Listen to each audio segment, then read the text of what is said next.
The last few years have been daunting. Economic downturn, rising electric rates, sales growth stymied, threatened environmental regulation, tornadoes, long-term drought followed by months of flood. After a 20-year stretch when electric rates mostly decreased, NIPCO has increased rates each year since 2004. Energy sales dropped in 2011, the first decrease since 1997. Sales growth is expected to become more elusive. Word came early in 2011 that wholesale power costs to NIPCO could increase mid-year. That possibility became a reality when Basin Electric Power Cooperative bumped its rate to NIPCO and other members by a half-cent on October 1st. It was only the third time in its 50-year history that Basin Electric increased rates other than January 1st. Several causes were behind Basin Electric's power cost increase. Profits from Basin Electric's synthetic natural gas production suffered in a price drop, although income from the plant's byproducts unexpectedly surged. Basin Electric's new generation facilities are going online, and construction costs have been added to the electric rate. Always in the background is imminent costly environmental regulation. NIPCO directors decided to temporarily absorb the increased price for the last quarter of 2011 and started collecting that increase at the beginning of 2012 by raising NIPCO's composite rate 10.42%. Basin Electric provides about 80% of NIPCO's power. The remainder is provided by hydropower purchased from the Western Area Power Administration, where a stable rate is expected for several years, following a decade of drought that curtailed power production. While power cost increased, the amount of power sold decreased in 2011, down just over 2% from the previous year.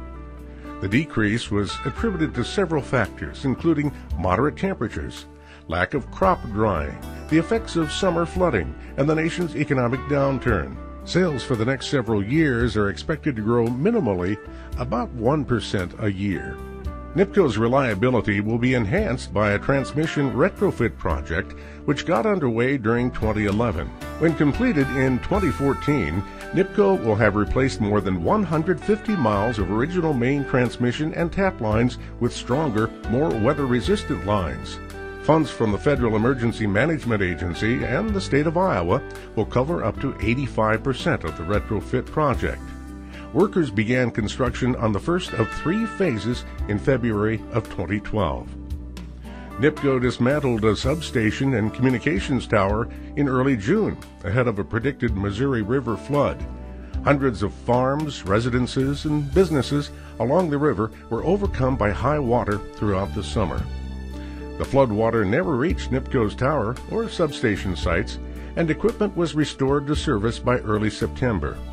However, those in the water's path continue their struggle to recover.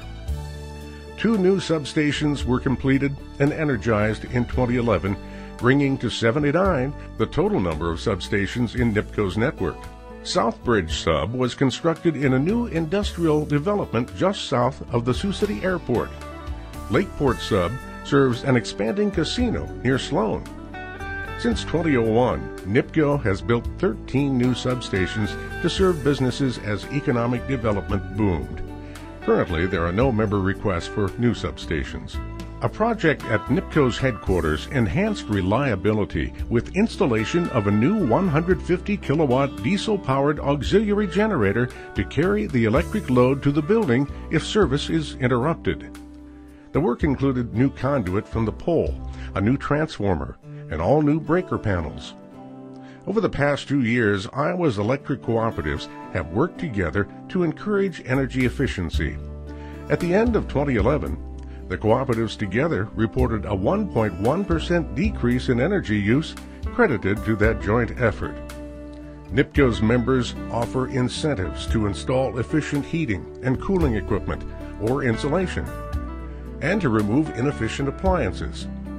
The cooperatives provide free, efficient light bulbs that can make significant cuts in energy use.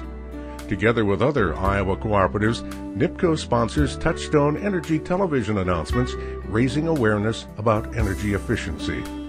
NIPCO, its members, and their employees work together to help needy children. For the second year, they participated in Coats for Kids, gathering warm winter clothing for distribution through the Salvation Army. Many cooperative employees also work for their communities as volunteers, logging nearly 7,500 hours of work during the year at various community activities. 62 years ago, Missouri River Power created the nucleus of NIPCO. For more than a half-century, the river has influenced development of the cooperative and how it provides power to its members. Today, the power and the river flow on.